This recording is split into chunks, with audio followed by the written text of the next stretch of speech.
Assalamu alaikum. Welcome to the IRA channel YouTube live Ramadan Dawah Training. And today we're going to be continuing the Dawah training that we actually started a few days ago.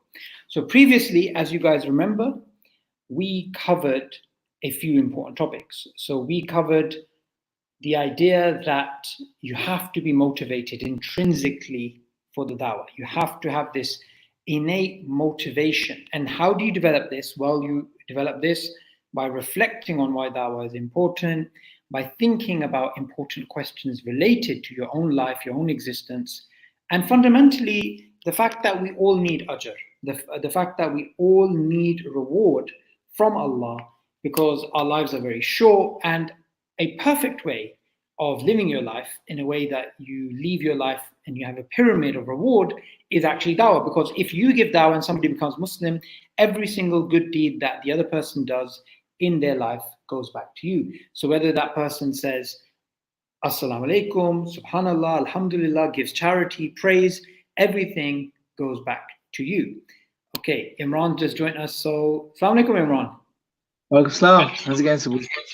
I'm doing well. I think you need to put the camera a little bit so you're in the frame. Yes, there we go. Perfect. Yeah, during the lockdown, I think everybody's hair is growing. Like my hair's definitely. Let's see that. Let's see that again, bro. I didn't get No. It's okay. I don't think anyone wants to see that. We'll swiftly move on. That's why I'm wearing this hat. My wife did offer me today that she saw on YouTube how to give a haircut. So she was keen on giving me a haircut, and I said no. So yeah. So okay, Imran, I just reminded the viewers about why we're doing this. What is this about? This is Dawah training. About the GoRap method that we're basically using. Why Dawah is important, and we did God's existence. Previously we did uncomfortable questions, we did the fitrah, we did the motivation of Dawah.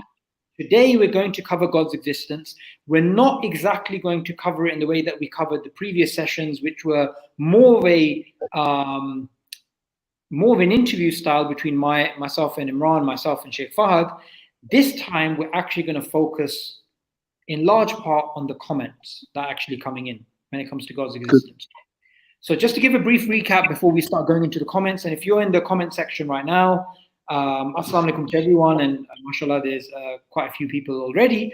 But I want you guys to put questions related to God. So I just want to give a quick recap before we get to that. Okay, so every single session, I think it's important to mention again, why are we doing this? Why is Dawah important? So just to remind us again, Imran, why are we spending our time in the Dawah? What is so important about this activity that everybody needs to get involved? Yeah, so put simply, bro, to give Dawah is something Allah subhanahu wa ta'ala himself has told us to do in the Quran. Throughout the Quran, Allah encourages us to speak to people, to share the message with people, to call people to Islam. Even like something so close to our hearts and our minds is, for example, Surah Ikhlas, bro. All of us have memorized it. Every Muslim memorizes Surah Ikhlas at least, right? And in the beginning, there's a surah begins with a word which is kul, which is to tell them, to say, to convey, basically, right? And tell them what? That Allah is uniquely one. So it's everywhere. The call to action to share the message is throughout the Quran, right? Allah is telling us to do it. So that in itself is more than enough reason to get involved in the da'wah. On top of this, when we look at the rewards for the da'wah, bro, they are numerous. And the Prophet ﷺ, for example, mentioned that if Allah was to guide one person through you, depending on the narration, is better for you than a whole host of red camels, or better for you than everything that's on literally the surface of this earth. Meaning, at least one of the intending meanings we could take from this is that if Allah guides one person through you, it is better for you than anything you could imagine from a material, worldly perspective, right? You can put all of those things in one basket and, put the guidance Allah gives to someone through your hands on the other side, and that will be more weighty than anything else you can imagine or want. And the rewards are numerous. I mean, all you have to do is go through the Quran, read the stories of the prophets, and the rewards are there. Now, the approach we're taking, or the approach we're sharing here in these live streams, and what we're encouraging as IRA as well, is look, if you want to focus on the dawah, if you want to get involved in the dawah, your objective should be to effectively communicate the message of Islam to humanity. Now, the best way we found of doing this is to keep it simple and to stick to the basics, to stick to those core concepts, which is God's existence, oneness, revelation, and prophethood.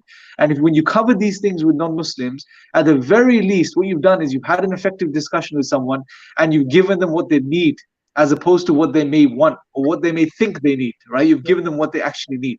And that's what's important in the dawah, fundamentally.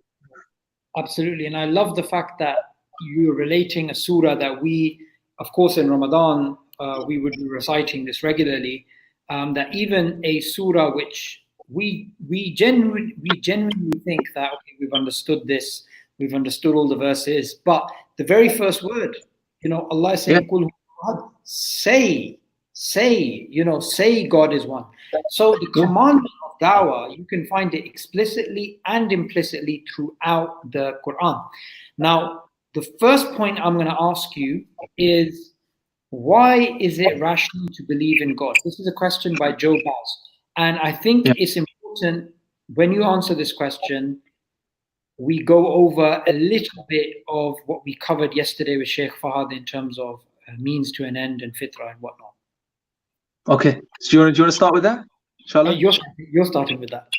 Okay. So because I wasn't listening into yesterday's webinar, but we're talking about the fitrah. So what we're saying is, before we even get to the question of GORAP, there are some prerequisites that we as Muslims need to understand, at least, right?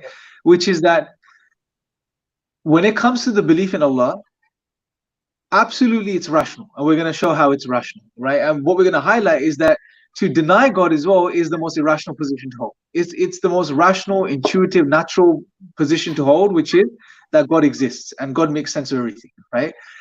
Before we get to that, it's important to understand and realize that human beings, we are, as Muslims at least, we recognize that every single human being is born upon the fitrah, which is innate knowledge, right? Knowledge which is a part of our souls. It's embedded within us. So we have the fitrah, which is the nature of the human being, and within the nature of the human being there is knowledge, and the specific aspects of that knowledge that we want to focus in on here from a dawah perspective is that Allah exists and that He deserves worship. This is what you call innate knowledge. It's embedded within every human being. It's almost like, just to give you an example, it's like a SD card, right? Now, if you there's information, you can put information on the SD card, right? Now, normally when we buy SD cards, they come blank, right? So you put information on it. But what we're saying here is that this SD card comes with pre-installed information on it, right? So that's already there. There's an inclination, there is a knowing. And in most people, it's covered. It becomes covered. It becomes clouded because of social upbringing, the environment, etc., etc. For example, the Prophet ﷺ said that every child is born upon the fitrah, but it's his parents that make him a Jew, a Christian, or a fire worshipper, right? A Magian or a Magian. I'm not sure how you say that word. Magian, isn't it? Magian, yeah. Yeah. So and something that the Prophet ﷺ is highlighting here is that every child is born upon this nature, but it's his parents. Now, obviously, by extension, we understand his parents, his environment, his surroundings, his upbringing that shape or cover that truth within, right? So that's always there, but it becomes dormant, right? So what we need to do, if we understand this is a great piece of knowledge we have as Muslims, and that will really help us in the da'wah, because now we understand that when we are giving da'wah to people, we are not teaching them something new, right? We are simply reminding them of something that they already know. Right? So we are trying to awaken that truth from within, that reality that exists within them, right? So when we do give, and that this now, with this understanding, we realize that when we do give da'wah to people, in many cases, especially in the times that we live in, rational arguments are going to work, because that's just the way people think, right? So that rational argument is not going to be, but it's important to understand this distinction here. That rational argument in and of itself is not going to be teaching someone something new. So we're not instilling a new piece of knowledge or information within people. But what it's going to be doing is it's going to be triggering, it's going to be awakening, it's going to be confirming that truth that already lies within the person. It can do, right? And as the times we live in most likely, most people, in most cases, it will be that case. It's a rational argument that helps to trigger and awaken the truth within. right? So that's the concept of the fitrah, and it's important to understand this, because we don't believe human beings are blank slates.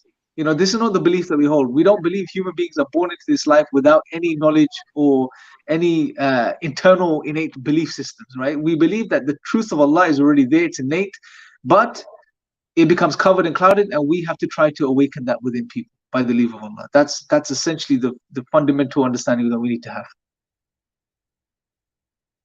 I just put myself on mute because my daughter walked in. But yeah, no, you're absolutely right. You're absolutely right. We don't give this enough of an emphasis, that at the end of the day, the person already has God within them, from the, not physically, but from the perspective that deep within us, we know there is a God. It's already there. We already have this strong belief. And rational arguments are a means to awaken that. They're not the, so it's not the case that a human being believes in God based upon this abstract argument. No, a human being believes in God because that's the way Allah has created us, that Allah took out all the souls of the children of Adam, and Allah said, am I not your Lord? Allah instilled that within us. So we're simply bringing it out. Okay, we're simply bringing it out. Now, Jobaz, his question, why is it rational to believe in God? So, Imran, could you give a short summary of the design argument? But before you give that, I want you to also explain why it's important that we stick to simple arguments. We don't get into this long philosophical discussion. We just give people very basic, simple arguments. Yeah. So again, it goes back to the point. What is the objective of the argument? Why are we giving arguments in the first place? Right? We're giving arguments to try and get through to the hearts of people so it awakens the truth within them. Now, if that's the objective, to get through to people, we have to keep things simple so people understand what we're saying, right? And most people, they understand, the language of simplicity. Simple things make sense. Simple things are what we incline towards. Simple things are what we, what lead us eventually to what we believe, right? It's simple things that have an emotional impact on ourselves. If something's very technical and philosophical and deep and complicated, bro, it's not going to get through past, here. It's not going to enter our hearts where it actually internalizes and we, it turns into something. It defeats the purpose. Because if you give complicated philosophical rational arguments, you're not going to, in most cases, you're not going to be benefiting people, because most people won't understand what you're saying. And if they don't understand what you're saying, you're not going to benefit them. It's in the same way, bro. As an example, when it comes to the Quran, bro, yeah, we read the Quran, we recite it in Arabic, but if you don't know the Arabic, when you recite it, no matter how much you recite it, are you going to understand what Allah is saying? You're not going to understand it. And if you don't understand it, are you going to act upon it? No, right? Because if you don't know what's there, you don't know what you're actually going to act upon or what you're going to act in accordance to. In the very same way, in that case, we have to read a translation at least to understand what's being said, right? Alongside us reciting the Quran. In the same way, what we're trying to say is that you want to keep things so simple that it's at the level where people understand what you're saying, right? Now, just because you may think, oh, a simple argument's in English and a complex argument's in English, well, then it shouldn't make a difference whether I give a complex, really complex argument or a very simple argument. That's not true, because even within the same language, there are things that are beyond people's understanding. You can get so technical even in the language that's your mother tongue, where you lose people, right? It just goes above and beyond their heads, right? It just doesn't make any sense. So we want to keep things simple, and we want to assuming that the person we're speaking to only understands simple things. And if a simple argument works, there's no need for a complicated argument, because the simple argument has done its job, it's fulfilled its purpose, which is to awaken the truth within people. Yeah. And yeah, I think that's a very profound point, because at the end of the day, the same argument that works for a philosopher will also work for a peasant. Yep. Yet, if you make a complicated argument, a simple person will not understand it. A philosopher may, but at the end of the day, it makes no difference. Even if you take a very complicated argument, when you break it down, its components are really simple, right? Its components, any complicated thing, and this is something beautiful about Hamza's book, The Divine Reality, that he'll have a summary of the argument, the moral argument, cosmological argument, design argument, contingency, whatever it is, and then he'll have a simple summary which anybody could understand, literally a caveman can understand. And when it comes to complicating the argument, he's more than happy to complicate it, and he can actually really explain it in a very complicated way. So I think that's a very important point to understand. Also, when you see people who in formal debates or in long discussions with academics, they're giving these very complicated arguments. We have to understand that there's a time and place for those things, but that's not the way that the average argument should be. It's completely, it's overkill. You know, it's killing a rabbit with a cannon, essentially. Yeah, it's completely superfluous there. Okay, so give us a simple argument, a sort of design argument that we usually have in our Dawah training courses. Okay, so one of the arguments, oh, I can hear myself. If you can hear yourself, it's probably, let me shut down. It's okay now. Okay, it's all right now. I shut down a browser. So sometimes it's an echo for the browsers. Yeah. Okay. Yeah. So a simple argument that we use, bro, is and obviously the design argument comes in many different forms. The simplest argument is this, bro, is that, look, if you look at things around you, right? Now you can use this with an atheist. Take something very simple, like this plastic spoon, yeah? Now, if I was to ask you, if I was to tell you, could this spoon make itself? Could it create itself? Could it come into existence by itself? What would your conclusion be? No. You would say no, right? Every insane, rational person would say, no, that's impossible. Now, well, why do we say no? And the simple reason is because when we look at the spoon, we see that there is design, we see there's order, we see that it has a shape, you know, it has symmetry, it has a purpose, which is to eat things with it. You know, we also understand that this could have been made in many different ways. This amount of plastic could have been shaped in 101 different ways, right? So all of these things we quickly pick up on as human beings, very naturally and intuitively and rationally, and we conclude this spoon must have had a designer, a creator. Well, all you have to do is expand out. Well, if a simple spoon like this requires a creator, then what about the entire universe and everything that exists? That must surely have a creator. Now, as you can see, it's a very, very simple, logical argument. Takes literally 20 seconds to articulate, right? And it's very intuitive, bro, right? It's very intuitive. And here's another thing I want to mention is that, you know, we keep talking about, we want to win people's hearts. We want to touch their heart. The information has to get through their hearts. The heart, bro, appreciates beautiful things.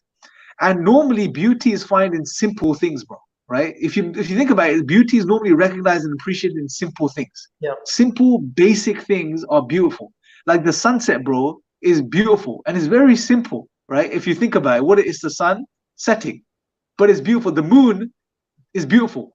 But all you're looking at is just the full moon on a night sky. That's it. Right? So beauty is in simplicity in most cases. And I would even argue that even when it comes to arguments for God's existence, the most simplest arguments are the most beautiful and profound arguments, and therefore they're the ones that touch the hearts the most, because they go straight in. You don't have to sit there and deconstruct the premises and understand them and then fully grasp them and then come to the conclusion. And by the time you get to the conclusion, you've forgotten the first few. It's too much to keep in mind, right? It's too much to think about. If anything, it exhausts you, right? So keep things simple. Simple things are beautiful. Yeah, definitely. And not only is it the case that at the end of the day, all complicated arguments can be reduced to simple, intuitive points. It's also the case that no matter how many contentions you have, you know, people ask, you know, well, who made God? What about this? Aren't you using a frame of reference that's irrelevant? They can ask all these questions. Fundamentally, that gives away their psychology, because when there is a simple point that's being made, that's intuitive, and somebody brings up hair-splitting contentions, and even when you answer it, they give you another contention, it shows that they don't think the belief in God is important, or they don't want to believe in God. I think this is very important to understand. Also, I want to highlight the story here of Professor Anthony Flew. Now, Professor Anthony Flew was a well-known atheist academic who used to publish works against God. He wrote a book called There Is Not a God. And for the majority of his life, he debated people who believed to try and show that God does not exist. In fact, one of his papers, Theology and Falsification, was one of the most widely reprinted papers in the Western world when it comes to God's existence. And later on in life, he changed and he became a believer in God, but not religion. He became a deist, someone who believes in God but does not believe in God being personal, Abrahamic God. What's interesting is if you look at his book, There Is Not a God, with the not crossed out. So there is a God. His latest book, just before he died, his argument for God's existence is exactly the argument that you just gave. It's a basic design argument. Now, did he not know this basic design argument when he started arguing against God 60 years ago? Right? Of course he did. Of course he did. So there is something else at play here, right? What we need to recognize is we don't need these complicated arguments. They're fine and nice to have informal debates just to kind of show that you can be philosophical and intellectual and whatnot. But in reality, the basic intuitive pumps, the basic intuitive idea of God it's a basic belief. It's self-evident. It's so clear. We don't need to get any more complicated than that. Okay, so there's another question here by Pip Main. Can we scientifically prove God? So there's two things here, scientifically and prove. What's your thoughts on this? So the simple answer is no. However, I think we should explain this a little bit, so just so people understand this. So look, when it comes to science, it's a big deal these days, right? Because of all the progress and all of the amazing things science has given us, we jump the gun and we think, okay, if science has led to such great things and such progress, therefore science must be the way to truth. And we sort of make these assumptions that science therefore should be the way to all truth. The only way to truth and the only way to all truths, right? And even if you don't articulate this, as one of those new atheists, it's still an underlying idea that brews in many people's minds, right? It's instilled within us just through the society, etc. So we need to understand something. Science is a beautiful method. It works, it's brilliant, but it has its limitations. And one of the most important limitations we need to understand, and one of the simplest ones, is that science deals with the material physical world, the things we can pick up with our senses, things we can like through sight, smell, taste, touch, the things we can interact with in this material physical world. That's all science can deal with, and all it can do is try to tell you the truth about those things, try to give you an understanding of those things the best it can. That's what the method is there to do. Now, when it comes to other things such as God's existence or God is not a part of this physical material existence, right?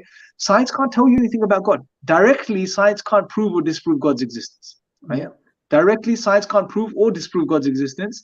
Science is amoral. It's not even about God's existence. It can't tell you about moral truths. Although some people have tried to fudge it that way, but it can't, right? Science can't tell you about mathematical truths. If anything, science relies upon mathematics, right?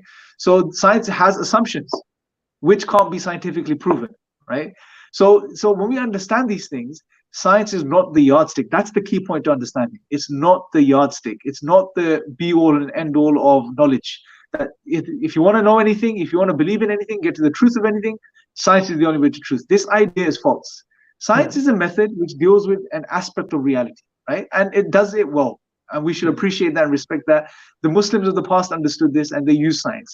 And one of the reasons, bro, and it's very interesting that the early scientists, even in the West, one of the things that really compelled them to do science was their belief in the divine, in God, right? That was one of the underlying driving factors, because they understood that there is something there to study. There is uniformity, there is order, because God is the one that created that order. So we're going to study that order because in a way it's going to bring us closer to God. So we're going to understand his handiwork as they would see it. And I'm sure this was exactly the thinking of the Muslim scientists too, that we have a tool now where we can study the creation of God, which can bring us closer to it. But unfortunately today, bro, especially the atheists, now they've run away with this idea, that science is the only way to truth. science disproves God, it does away with God. It doesn't make sense. None of this is true, right? So Yeah. we shouldn't even be thinking about, oh, is there scientific proof for God? No, we should think, okay, is there proof for God? That's the general question people can ask, which is an honest, question people can ask.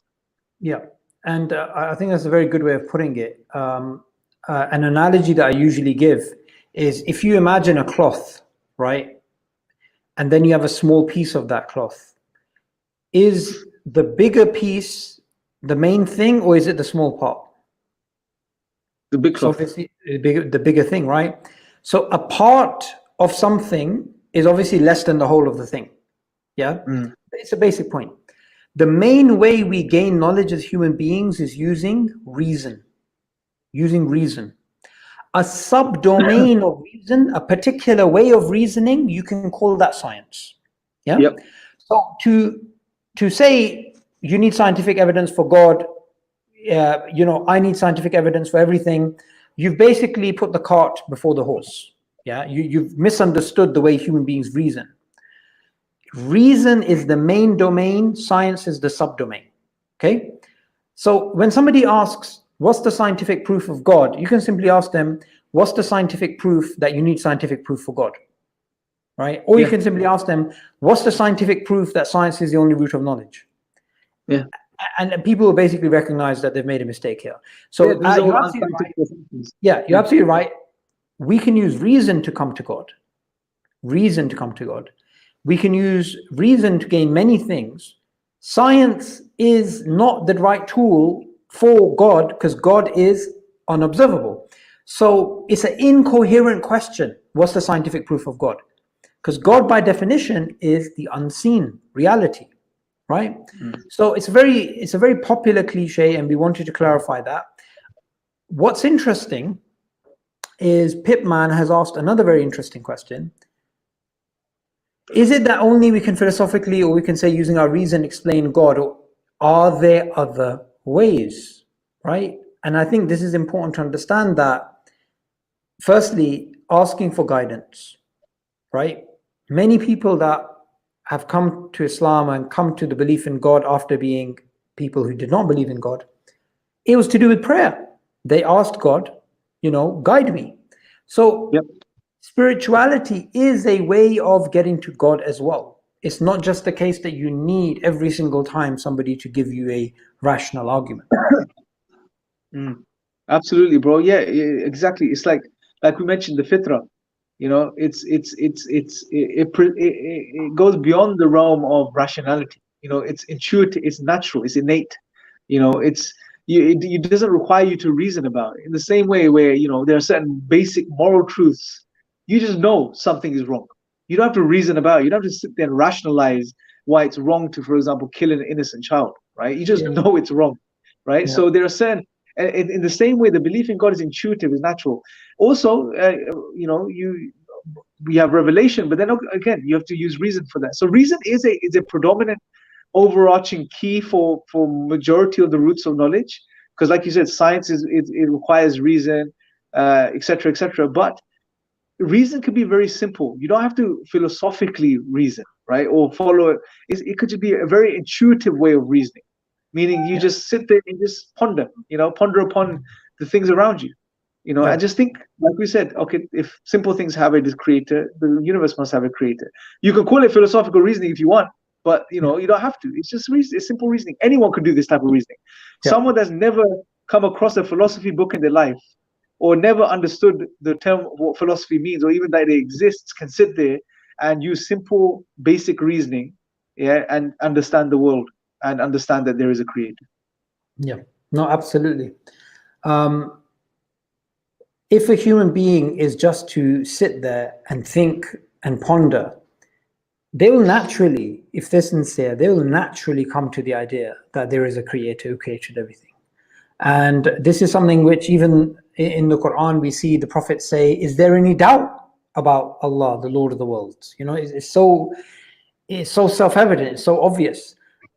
Just a quick clarification, some people are asking if I'm fasting. I'm about 3 hours after Maghrib here in Pakistan. So that's why I'm enjoying my coffee to try and stay awake. So there's an interesting question that Sister Zainab is asking here, which is, can you use prophethood first to present the Islamic belief in God, especially to Christians who already believe in the existence of God? So let me put it another way, right? Is it the case that we can just jump straight to prophethood or revelation because the belief in one God, which Muslims hold and Christians hold, is it really the same thing, that Muslims and Christians, we just have the same concept of God? I mean, we can No. just move on. We can just move on. What I mean is, do we need to clarify something? Obviously, No, yeah, so we need to fix that first. I get the question. I think from one way we can. So what you can do is you can start with prophethood. And for me personally, it's one of the most powerful parts of the Torah. And then you can work back and say, okay, if the Prophet, peace be upon him, was truthful, then the Quran, when he says he received the Quran from God, then that's the truth. And the Quran then clarifies what God says in regards to who he is. So when God says in the Quran that he is one, then that's true by default, based on the fact that the Prophet, peace be upon him, is the messenger of God. So you can take that approach, right? But with generally speaking, with Christians in particular, I would start with oneness. I'll go straight to oneness first, right? Because they already believe in God, right? Whereas, and again, that's one of the beautiful things about the Go-Rap, is that you can, depending on the person, it's very relative as to where you start, depending on that specific individual you're talking to and their specific disposition. So generally with Christians, I would go straight to oneness, although you can go prophethood, but then you'll work back to the Quran and then what the Quran says, and then work with that logic like that. But I would go straight to oneness and start there. Because with Christians, bro, what needs to be really clarified is God. You don't even have to start with G. They believe God exists, right? You have to really sort of give them the clear understanding of the oneness of Allah, that they understand Tawheed properly, because that's where they fall short. Their concepts of the Trinity, and the way they break that down, and God having a son and the Holy Spirit, that needs to be really done away with, because these are falsehoods that really need to be removed and cleared in the best and compassionate way possible, right? Now here, obviously, I want to mention here as well, is that throughout the Go-Rap, we're giving you guys the theory here. We're going to get into, maybe we haven't touched upon the characteristics, but maybe we can do that as we go along, is always keep in mind that you have to be emotionally intuitive to the person you're speaking to, and emotionally intelligent with the person you're speaking to. With Christians, you have to keep in mind they're probably grown up going to the church every Sunday, right? Yeah. From our perspective, the Trinity doesn't make any sense. It's intuitively, logically, it just doesn't make any sense. Yeah. But the person you're speaking to has an emotional attachment with that concept, right? Yeah, sure, it is. You can prove to them it logically doesn't make sense, but their heart is with that concept, right? Emotionally, they're invested.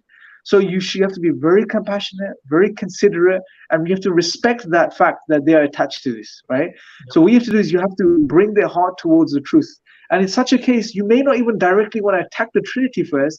You may want to do what, for example, the way Allah in the Quran tells us to do it, is to give them the Tawheed first, right? Tell them about the oneness of Allah. Tell them about the concept of the oneness of Allah, how simple it is, how clear it is that we believe in who you refer to as the Father in heaven, generally speaking, that He is uniquely one. He is the perfect creator. There is no other. How can we say that the perfect creator had a son? How can we say that this perfect being went through the process these limited creatures go through of having children?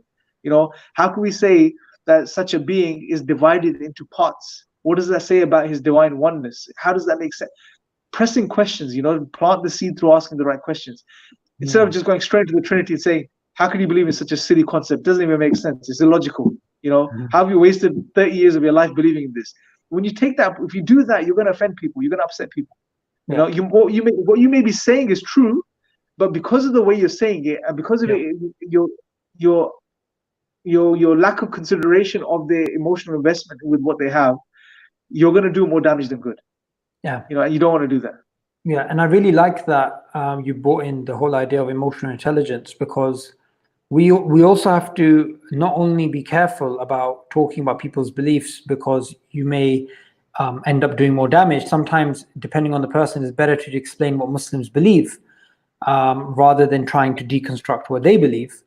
Another point is about showing people the benefits of belief in God before you speak about God. This is also something that's helpful, because if someone's, you're trying to give them an argument, they're not listening, you're trying to give them another argument, they're not listening, perhaps they think belief in God is completely, it's going to have a negative impact on their life. So they're putting up these barriers. So sometimes to clarify that as well. Now, I just want to clarify a question that Brother Ramesh Gul has asked. What makes Islam true, and why is Islam true? Any argument for a religious person can be used against us. Okay, please ask this question, and we will be answering these types of questions when it comes to revelation and prophethood, which is later on in the series. Today, we just want to speak about God's existence. Now, Imran, we've already covered one argument for God's existence, which is the argument from design, but also in our Dawah training courses, we have the argument, which is sometimes called the cosmological argument, the argument to do with the universe, with the three options. So could you summarize that argument for us as well, please? The other very simple and very powerful argument, and for me, the most amazing argument is the one that's found in the Quran, right? Which is, so it's not really the cosmological argument as we understand it technically, but it's the Quranic argument, which sort of touches upon the same basis. So where it's chapter 52, verse 35 and 36, where Allah says, were they created by nothing? Or were they the creators of themselves? Or did they create the heavens and the earth? But rather, they are not certain. Yes. And these verses are very powerful, bro, because they present us with three options, right? They present us with three options that Allah is presenting. Now, the scholars have said that these logical options that are being presented can be applied. You can ask these questions about anything that comes into existence, meaning you can ask these questions about anything other than Allah, right? You can apply these questions to anything other than Allah, because everything else is created. So the first option is, God says, were they the creators of themselves? And you know, bro, let's look at it in the simplest way, as the verse is intended first. Ask ourselves the question, right? Let's keep it very simple. Can we come from nothing? Can human beings come from nothing? The answer is no. Out of nothing, nothing comes, right? Then Allah says, were they the creators of themselves? Can we create ourselves? Like, can we bring ourselves into existence? The answer is no, again, because if you think about it, for us to create ourselves, bro, we have to already exist. And if we already exist, then we're not bringing ourselves into existence because we already exist. So it's a paradox. It doesn't make any sense, right? And then Allah says, were they the creators of the heavens and the earth, right? Now ask yourself the question, can you create something like the universe, right? And the answer, simple answer is no, right? And on top of this, another thing that's implied here is that can we create something that precedes our existence, right? Because the universe came before us, and Allah is asking us, can we create the universe? Well, it's impossible to create something that comes before you, because it came into existence before your existence. And again, the problem, for you to create something that came before you, you have to be in existence prior to that, and bring that into existence, and then go out of existence, and then come back into existence. It doesn't make any sense. It's just it's silly, right? So we can't create the universe. And then Allah just leaves the fourth option open, and He just says, but rather they are not certain. Because someone, again, sincere and honest, will conclude that, okay, everything must be created by the Creator. And it's that simple, bro. Now we can take these possibilities and we can apply them to other created things, like the universe. So let's apply this to the universe. Can the universe come from nothing? The answer is no, right? Because out of nothing, nothing comes. Yes. The same problem still applies. Can the universe create itself? Again, no, the same problem applies. For the universe to bring itself into existence, it had to already exist, right? Therefore, it wouldn't be bringing itself into existence. Could the universe be created by something that preceded it? Again, same problem, right? If there was a universe that came prior to it, the universe could not create that universe because it came before it. Now, another thing you can go into here is, could the universe be created by something that was created as well, that existed before it? Well, technically, yes. But then you can ask the question, what created that universe? And what created that universe? And what created that universe? And you go into this infinite regress, which is impossible, right? We don't need to get into any further details. So again, it doesn't make sense, right? The only conclusion is that the universe was created by an uncreated creator. That's the most logical, rational conclusion that we come to, right? And again, these verses are very powerful, bro. And what's even more beautiful, bro, is that logical conclusion that we're left with after this process of elimination, that conclusion, Allah doesn't state Himself. He could have stated it, but He leaves it open-ended for us to conclude. Right? Because when we conclude something, we feel like we've taken part in that process of coming to that conclusion, and we believe it more readily. But it's a beautiful thing for us to conclude ourselves, subhanAllah. But again, we have to be honest. Very simple argument, very simple points, right? Which highlight how necessary Allah is, how necessary Allah's existence is. That we can't make sense of the world without Allah. That's essentially what we're getting from these verses. And those, and to be honest, you don't need more than these two arguments, bro. Yeah. These two arguments are more than sufficient. And this reminds me of, I believe it's Umar radiallahu anhu, that he was going around the Kaaba at night, and he wasn't a Muslim at the time. Maybe it was another Sahabi. I may have misunderstood this. And the surah of the Quran, the verses of the Quran, were they created from nothing? Did they create themselves? Rather, they're not certain. That had such a huge, profound impact on him. Now, obviously, the Quranic argument for God, we can put it in the way that Hamza has. It's a very deeply powerful philosophical argument. You can make it a very simple thing. We have the universe. Did it come from nothing? Nothing can come from nothing. Something can't come from nothing. Did it create itself? No. So therefore, as a creator, very, very intuitive, basic argument. And this is very important to highlight to everybody, that these simple points that Allah highlights in the Quran, philosophers have been speaking about these sort of issues for a long time. How can you get something from nothing, right? I mean, this is the oldest sort of question in philosophy, which goes back thousands of years, still unresolved. And we don't need the latest information about quantum mechanics and what does this nothingness mean, and we just keep it very basic and simple, because at the end of the day, when somebody is pushing to make it more complicated, it just sort of shows they perhaps just don't want to believe in God, right? Yeah. And that's certainly been my experience. It's been the experience of many brothers who've been involved in dawah over the years, that when somebody is continuously trying to make it much more complicated, there is a reason behind that. Is simply because they don't want to accept the basic argument that I'm actually giving. Okay, so that's good. So just I really quickly, bro, quickly before you move on, I think that reference was, I remember, it just came to me now. There was, I think it was at the time of Badr, where there was captives, and it was at the time of Maghrib, where the Prophet ﷺ was praying the Maghrib Salah. And one of the non-Muslims at the time, who became a Muslim after, I think he became Muslim based on these verses, he came to ransom or negotiate about the captives with the Prophet, peace be upon him. And it was then that he heard the Prophet ﷺ recite these verses, chapter 52, verse 35 and 36. And he said that he almost felt like his heart left him, escaped him, when he heard those verses. SubhanAllah. So I think that was the main reason that later on he became Muslim as well himself. So that's how powerful, SubhanAllah, these verses are. And also, about the scientific, the brother asked earlier about scientific proofs for God. We said directly there isn't, but even Allah in the Quran, He points us towards the sort of His signs which in the universe, right? So you can consider this as indirect scientific evidence, right? If you want to see it that way, which is, okay, you want to base your observations, then look at the world around you, look at the universe, look at the creation around you, and if you ponder upon it, you would come to the conclusion that there is a creator. So there is that sort of element as well, which is just reflect upon the created world around you. Use empiricism, use your senses, study the world, and just be honest with your study and pondering, and you will see the signs, which are clear enough for someone that wants to see them. Yeah, absolutely. And I liked what you said earlier about beauty, and how beauty can bring that out as well. And it's the simple points which really get us. Now, I wanted to answer this question which Sister Tahira Muhammad has asked. And this is part of our standard Dawah Training GoRap course, that when we get this question, we give it a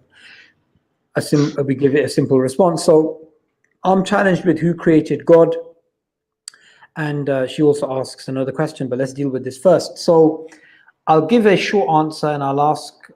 Actually, no. Let Imran, if you give the answer, and then I'll give my sort of thoughts on it as well. Okay. So the simplest and shortest answer, bro, I like giving, is we don't believe in a created God. Yes. Right. Yes. Now, it's a very important thing to understand. I know it sounds very simple, right? It just sounds like, oh, you're just saying that God wasn't created. No, we don't believe in a created God. Meaning, remember, when the atheist approaches you, the atheist is approaching a Muslim who's defending the Muslim position, right? Yeah. We, according to our theology, Islam, we don't believe in a created being. Allah is eternal, without beginning, without end, right? We know this. We get this from our scripture, from the Quran, which we can establish through proofs, right? We can establish through the Quran, right? Now, if they are coming to you and they are asserting who created God, right? The question to ask them is, well, why are they assuming God was created? What are they basing that on, right? And if they're assuming this, then well, in a way, the onus of proof is on them to now establish why they believe God was created in the first place, right? We're not asserting that. We're saying God is an uncreated eternal being, right? Another thing people should really keep in mind is most of the time, bro, when is it this question is brought up? It's always brought up at the point where you're discussing God's existence and proofs for God, right? And you realize most of the time the atheists will bring this question up when you've given them an evidence for God's existence, a proof, an argument, and they don't really know how to deal with it, how to grapple with it, right? Yep. They can't deny it, right? So at that point, you realize it almost left field becomes this swerve ball. Okay, who created this God, right? It's almost, and they do this to deflect from that point because they can't deal with that argument that you're presenting. Now, you have to realize this and you have to point this out. And what you should say to them is that, and which is true, that this question about who created God does not apply right now, right? It's a misplaced question. You can only ask that question once you acknowledge my initial point that God exists. So do you agree that God exists? If they agree that God exists, then they can ask the question, who created God, right? Upon which we can answer, okay, well, we don't believe in a created God, right? But that question is misplaced. They can't ask the question of who created God if they don't currently believe God exists, right? It just doesn't make any sense. So that's how I would address it. Definitely. And another thing to point out is double standards, right? So somebody says, like, who made the mobile phone, right? Or is it a product of chance? And we'd obviously say somebody made the mobile phone.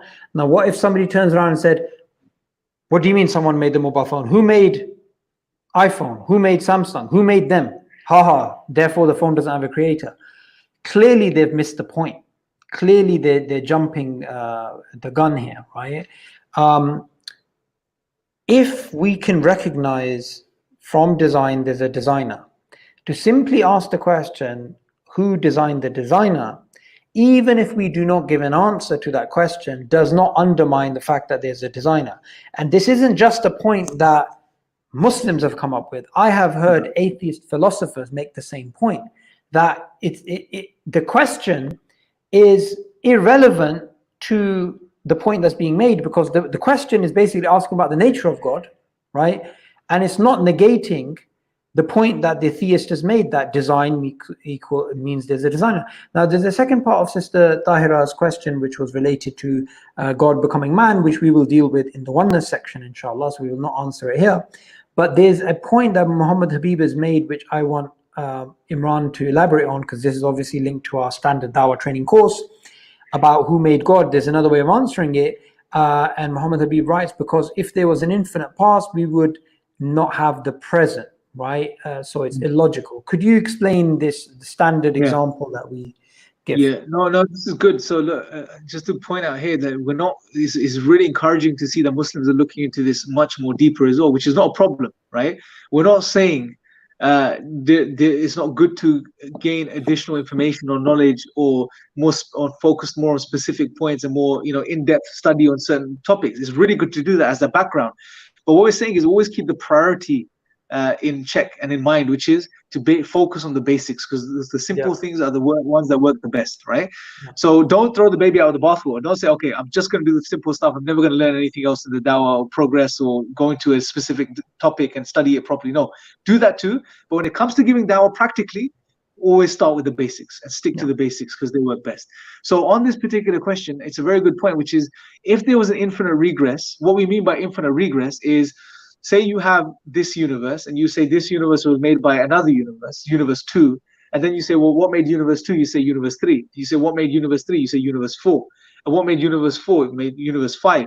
And if you go on forever like this, right, you would never be able to traverse. If there's no starting point and it goes on forever, right, there's no way to work back from there to the present moment, right, because there's no beginning, right? If there's no beginning, there's no way to work back from.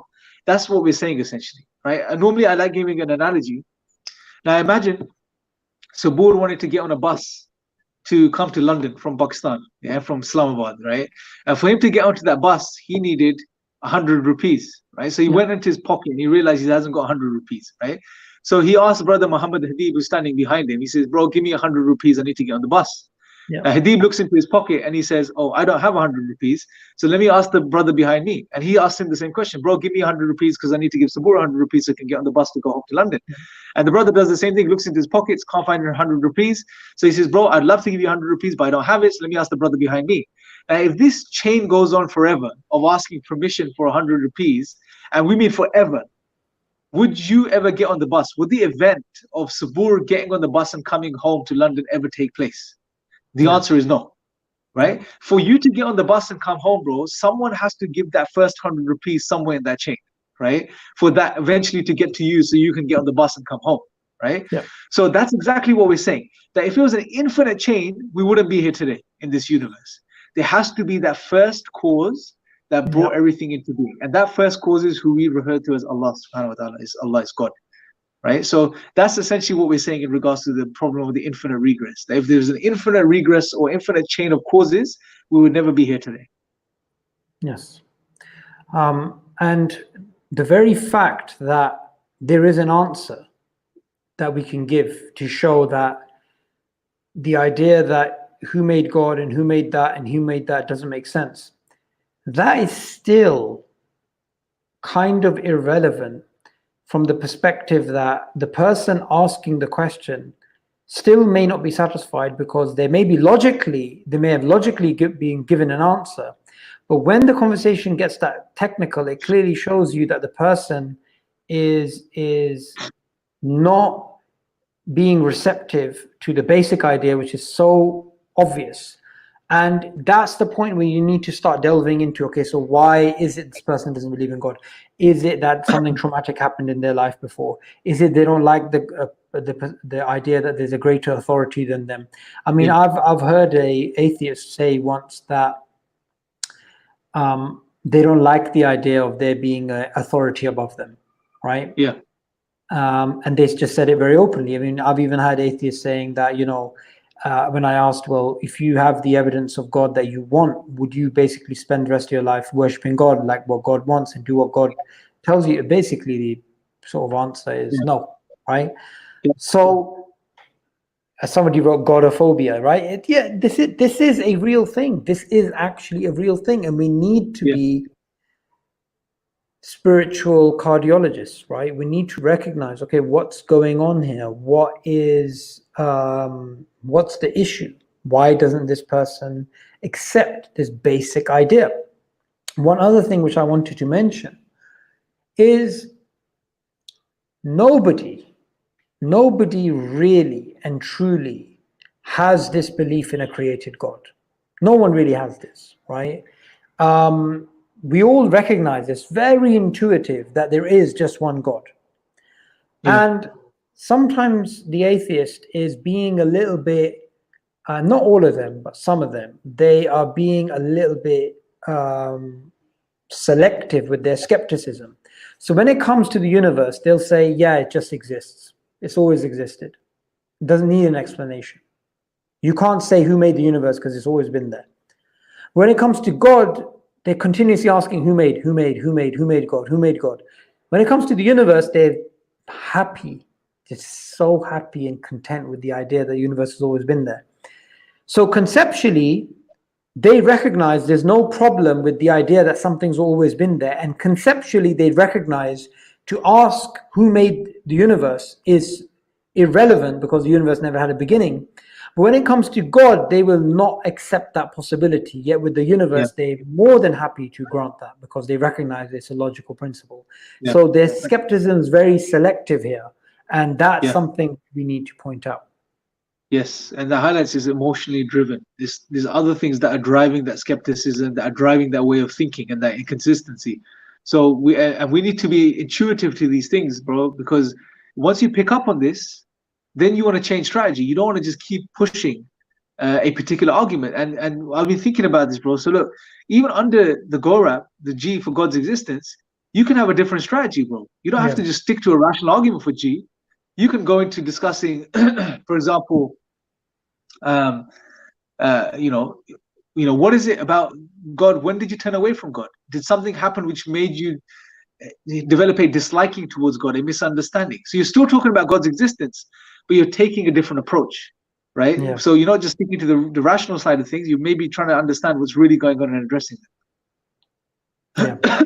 Yeah, absolutely, absolutely, and I think that's a really good point to end upon, because we just have 2 minutes left, and yeah, that's a very good, important point to end upon. That we need to start understanding what's the other issues which may be the cause of people actually rejecting this. Now, somebody asked a question, which I think is important to answer. Why is there so much uncaused suffering, natural disasters, if God exists? For example, children born with cancer. So there's obviously a deep philosophical, answer that we give usually in terms of the problem of evil. We can't cover that in the minute that's left, but it's enough to say. It's really enough to say that the existence of evil in of itself does not undermine the design argument, does not undermine the basic argument for God's existence. It just simply does not. What it does do is raise the question, well, why does evil exist? And of course, Allah gives an answer to that in the Quran, a very intuitive answer, very comprehensive answer, very intellectually satisfying answer. So we've run out of time. Did you want to add anything to that? No, just echoing your point. So what we're saying is that this problem of evil is not something that challenges the existence of God. The best it can do is it raises a question about the nature of God. So there's that big distinction there that people need to understand. It's not challenging the existence of God. It's raising a question about the nature of God, which is addressed very clearly in the Quran once you understand what life and reality and existence is about. So which we can touch upon probably in a future episode, inshallah. Yeah, absolutely. So Jazakallah khair for coming on YouTube live, Imran, and for everybody who's been joining us. There are a lot of comments, and as you guys know, we try to answer all of them. I mean, one of the things which I'm doing when Imran is giving his explanations is I'm going through the comments and I'm trying to find the comments which comprehensively cover other comments. So your question may not have been directly answered, but we do cover general points and try to give a perspective which benefits everyone. There are some technical questions which people are asking, and we haven't had time to answer them, so maybe you can ask those questions tomorrow. Jazakallah khair for everybody watching, and tomorrow we're going to be doing oneness. So we've covered G now, and we're going to be covering oneness. May Allah bless you all, and hopefully you and your family and everybody is safe during this current crisis. Jazakallah khair for joining us. Assalamu alaikum. Wa alaikum assalam.